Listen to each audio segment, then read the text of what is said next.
তুমি চিন্তা করো না, আমি আর তোমার জীবনে ফিরে আসার চেষ্টা কখনোই করব না।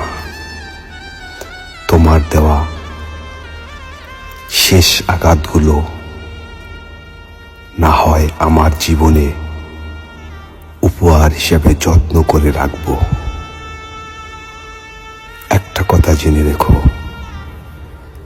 ভিক্ষুক যখন কারো দরজায় আসে ভিক্ষা নেওয়ার জন্য, তবুও কেউ ভিক্ষুককে খালি হাতে ফিরিয়ে দেয় না।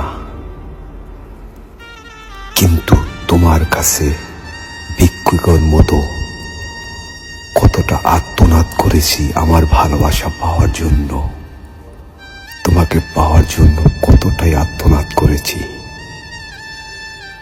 তুমিও আমার এই আর্তনাদের একটু সাড়া দাও নাই। আমি তোমাকে অভিশাপ দেই না, কিন্তু আমার রব তোমাকে কখনোই ক্ষমা করবে না। আমি যে কষ্টটা তোমার কাছ থেকে পেয়েছি, হয়তো আমি যতদিন বেঁচে থাকব